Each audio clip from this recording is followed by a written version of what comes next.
Hello, everyone. This is Professor Hans Hasselman with MJC, and this is the Safe Space training for deconstructing gender and reconstructing community.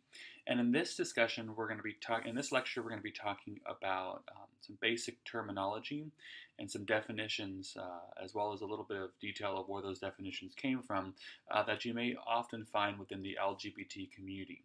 And then at the end, we'll also be talking about some of the symbols that you may be familiar with that will also be talked about in greater detail when we talk about LGBT history. So let's begin. So our first term that we're going to talk about is the term androgynous. Now, androgynous is an adjective that means a gender expression that has elements of both masculinity and femininity. Now, we talked about this a little bit already in the Gender and Sexualities lecture, a content section ago. And occasionally, this is used in place of the term intersex to describe a person with both female and male anatomy. But usually, when we think of androgyny or androgynous, we're thinking we can't quite place someone within the male and female spectrum. They may be right down the middle. Our second term is asexual, which is an adjective. This is basically having a lack of or low level of sexual attraction to others and or a lack of interest or desire for sex or sexual partners. Now, asexuality exists on a spectrum from people who experience no sexual attraction or have any desire for sex to those who experience low levels and only have significant amounts of time. Many of these different places on the spectrum have their own identity labels as well. Another term that you might see used by the asexual community is ace, meaning someone who is asexual. Now, we talked about this already in a little bit in the last lecture, but biological sex, a noun, is a medical term used to refer to the chromosomal, hormonal, and anatomical characteristics that are used to classify an individual as female, male, or intersex. Now, it's often referred to as simply sex, physical sex, anatomical sex, or specifically as sex assigned or designated at birth.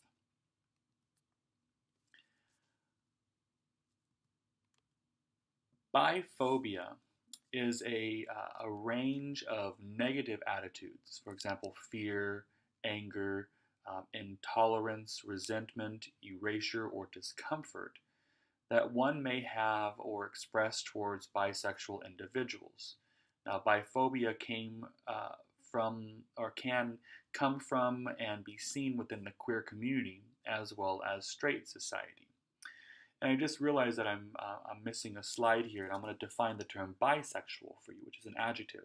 Now, bisexual is a person emotionally, physically, and or sexually attracted to males or men and females or women. Other individuals may use this to indicate an attraction to individuals who identify outside of the gender binary, as well as may use bisexual as a way to indicate an interest in more than one gender or sex, for example, men and genderqueer people. Now, this attraction does not have to be equally split or indicate a level of interest that is the same across the genders or sexes an individual may be attracted to. Cisgender. This is an adjective. It's, like I said, pronounced cisgender, is a person whose gender identity and biological sex assigned at birth align. For example, man and male assigned. A simple way to think about it is if a person is not trans, they are cisgender. Closeted is an adjective used to describe an individual who is not open to themselves or to others about their queer sexuality or gender identity. This may be by choice and or for other reasons such as fear for one's safety, peer or family rejection, or disapproval and or loss of housing or job, etc. Also known as being in the closet.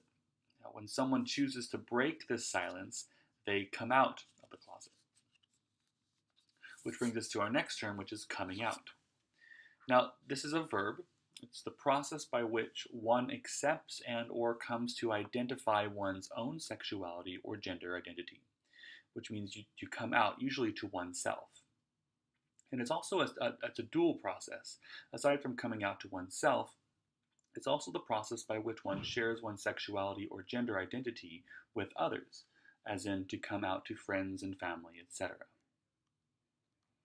Now, the term gay, and another, it's an adjective, so a gay man or a gay person is a term used to describe individuals who are primarily emotionally, physically, and or sexually attracted to members of the same sex or gender. Now, more commonly used when referring to males or men-identified people who are attracted to males and other men-identified people, but it can be applied to females and women-identified people as well. It's also an umbrella term used to refer to the queer community as a whole, or as an individual identity label for anyone who does not identify as heterosexual. Now, some things to avoid when referring to someone who is gay is to avoid the terms femme and queen, and to never use the word fag. Now, gender expression we've talked about already is a noun, and it's the external display of one's gender through a combination of dress, demeanor, social behavior, and other factors, generally measured on scales of masculinity and femininity. It's also referred to as gender presentation. Gender identity, another noun, is the internal perception of one's gender and how they label themselves based on how much they align or don't align with what they understand their options for gender to be. Common identity labels include man, woman, genderqueer, trans, as well as many others. So I keep using this word genderqueer. Now, this is an adjective. It's a gender identity label often used by people who do not identify with the binary of man or woman. It's also an umbrella term for many gender non-conforming or non-binary identities, for example, agender, bigender, gender fluid. Genderqueer people may think of themselves as one or more of the following, and they may define these terms differently. They may combine aspects of man and woman and other identities by not having a gender or identifying with a gender, moving between genders, or they may refer to themselves as a third gender or other gender. Now, this includes those who do not place a name to their gender, having an overlap of or blurred lines between gender identity and sexual and romantic orientation. Our next term is heteronormativity, which is a noun. And this is the assumption in individuals or in institutions that everyone is heterosexual, and that heterosexuality is superior to all other sexualities. Now, this also often leads to invisibility and stigmatizing of other sexualities. Often included in this concept is a level of gender normativity and gender roles. Now, the assumption that individuals should identify as men and women and be masculine men and feminine women. And finally, that men and women are a complementary pair. Now, the term homosexual, which is an adjective, is a medical term used to describe a person primarily emotionally, physically, and or sexually attracted to members of the same gender or the same sex. Now, this term, you may sound familiar. This word may sound familiar to most of us, and it may sound similar to another word that we've already talked about. It's considered stigmatizing due to its history as a concept of mental illness and is discouraged for common use. For example, you should use instead gay and never the word homo when you're referring to a person. Now, homophobia is similar to biphobia, but it is basically an umbrella term for a range of negative attitudes, fear, anger, intolerance, resentment, erasure, or discomfort that one may have towards members of the LGBTQ plus community. The term can also connote a fear, disgust, or dislike of being perceived as LGBTQ. The term is extended to bisexual and transgender people as well. However, the terms biphobia and transphobia are used to emphasize the specific biases against individuals of bisexual and transgender community. Now, our next term that we've talked about a little bit already is the term intersex, which is someone whose combination of chromosomes, gonads, hormones, internal sex organs, and genitals differ from the two expected patterns of male or female. In the medical care of infants, the initialism DSD, or differences of sex development, uh, formerly known as people who are known as intersex were formerly known as hermaphrodites or hermaphroditic, but these terms are now considered outdated and derogatory. Our next term is lesbian, which is a noun or an adjective, so you can have a lesbian woman or a lesbian. It's a term used to describe females or women identified people attracted to romantically and erotically and or emotionally to other females or other women identified people. Now, with this word, you should avoid the term butch and never use the word dyke when referring to a lesbian woman. Now, we've noticed the LGBTQ, we've seen this already, but there's some other ways that we could describe groups from these people. We have these terms GSM, DSG. Now, these are initialisms used as shorthand or umbrella terms for all folks who have a non-normative or queer gender or sexuality. And there are many different initialisms people prefer. We've talked about the LGBTQ already. Sometimes people add a plus sign at the end in an effort to be more inclusive. GSM stands for gender and sexual minorities. And DSG is diverse sexualities and genders. Now, other popular options include the initialism GLBT and the acronym QUILTBAG, queer or questioning, undecided, intersex, lesbian, trans, bisexual, asexual, or allied, and gay or genderqueer. Our next term is pansexual, another adjective. This is a person who experiences sexual, romantic, physical, and or spiritual attraction for members of all gender identities or expressions. Passing is a verb. It's a term for, it has two definitions. It's a term for trans people being accepted as or able to pass for a member of their self-identified gender identity, regardless of sex identified or assigned at birth, without being identified as trans. So in other words, if you are a trans person transitioning and you've transitioned from man to woman, you're passing if at that point you're considered a woman just by the way you look. It's also an LGBT or queer individual who is believed to be or perceived as straight. Now, you should never use the term never use the term straight acting. So they're passing. Our next term is this term queer that we've been using a lot in this discussion. It's an adjective. It's used as an umbrella term to describe individuals who don't identify as straight. It's also used to describe people who have non-normative gender identity or as a political affiliation. Now, due to its historic use as a derogatory term, it is not embraced or used by all members of the LGBTQ community. The term queer can often be used interchangeably with LGBTQ. And be careful when using the term, and when in doubt, use LGBTQ instead. Okay, questioning. This is a verb or adjective. It's an individual who or when someone is unsure about or is exploring their own sexual orientation or gender identity. And you should never use the term confused. You never say that person just must be confused. They are questioning their gender or sexuality. Next, we're going to talk a little bit about attraction again. So romantic attraction is an affinity for someone who evokes the want to engage in relational, intimate behavior, like flirting or dating or marriage. Experience in varying degrees from little to none to intense. It's often conflated with sexual attraction or emotional and spiritual attraction.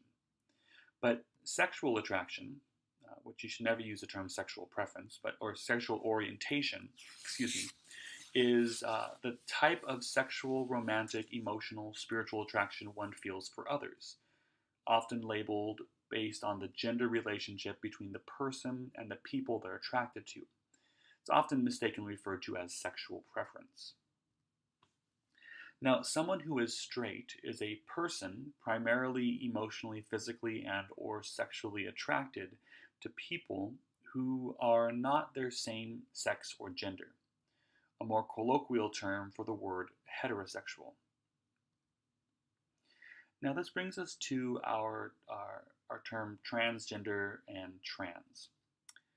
Now, this is an umbrella term covering a range of identities that transgress socially defined gender norms. Trans, with an asterisk, is often used to indicate that you are referring to the larger group nature of the term. A person who lives as a member of a gender other than that expected based on anatomical sex would also be considered trans or transgender. Now, in the Native American population, people who were transgender were known as two-spirit. And you should never use the term she-male or he-she or it, tranny, or a cross-dresser when referring to trans people. Finally, we have our term transphobia, which is the fear of discrimination against or hatred of trans people, the community, or gender ambiguity in general. Now, it can be seen within the queer community, as well as in general society. Transphobia is often manifested in violent and deadly means. Now, while the exact numbers and percentages aren't incredibly solid on this, it's safe to say that trans people are far more likely than their cisgender peers, including LGBT people, to be the victims of violent crimes and murder. Now, there's one other term that I forgot to add to the list here, and this is sexual attraction. And this is different from romantic attraction, and sexual attraction is an affinity for someone that evokes the want to engage in physical, intimate behavior. For example, kissing, touching, and intercourse, experienced at various degrees. And it's often conflated with romantic attraction or emotional, spiritual attraction. So these are our terms that are important within the LGBT community that you should know when you're dealing with students in safe spaces. So now let's take a look at some, or are the most important term of these, which is ally, which is a noun. And this is typically a straight or cisgendered person who supports and respects members of the LGBTQ community. Now the word doesn't necessitate action. We do consider people to be active allies who take action upon this support and respect. And this also indicates to others that you are an ally. So now let's take a look at some of the symbols that you may notice in the LGBTQ plus community. We'll go from left to right. The far left is the pink triangle. Now, this was a symbol used by Nazis in concentration camps to identify and shame sex offenders or homosexuals, but it was embraced by the gay community as a symbol of pride. Now, the pink triangle was originally used to denote homosexual men as a Nazi concentration camp badge. You may also see a black triangle, which was used to mark asocial and work-shy individuals, including lesbians, and others, Romas and others that are in the camp. And it has been adapted as a lesbian symbol. Now, the pink triangle overlapping a yellow triangle was used to tag Jewish homosexuals in Nazi concentration camps. The next is the transgender symbol. This was popular symbols used to identify intersex and transgender people frequently consist of modified gender symbols, combining elements from both the male and female symbols. One version, originating from a drawing by Holly Boswell in 1993, depicts a circle with an arrow projecting from the top right, as per the male symbol, a cross projecting from the bottom, as per the female symbol, with an additional struck arrow combining the female cross and male arrow projecting from the left. The next is the typical rainbow flag. Now, Gilbert Baker designed the flag for the 1978 San Francisco Gay Freedom Celebration. The flag does not depict an actual rainbow, rather the colors of the rainbow are displayed as horizontal stripes, with red at the top and violet at the bottom. It represents the diversity of gays and lesbians around the world. In the original 8-color version, pink stood for sexuality, red for life, orange for healing, yellow for the sun, green for nature, turquoise for art, indigo for harmony, and violet for the soul. The original 8-color rainbow flag flies over the Castro in San Francisco and from the Lesbian, Gay, Bisexual, and Transgender Community Center in New York City. Now, the pink triangle in the green circle is used to symbolize alliance with gay rights and space free from homophobia. The pink triangle represented the LGBT community, and the green representing allies. The bisexual symbol is the blue and pink overlapping triangle symbol. It represents bisexuality and bi pride. The exact origin of the symbol, sometimes facetiously referred to as the biangles, remains ambiguous to this day.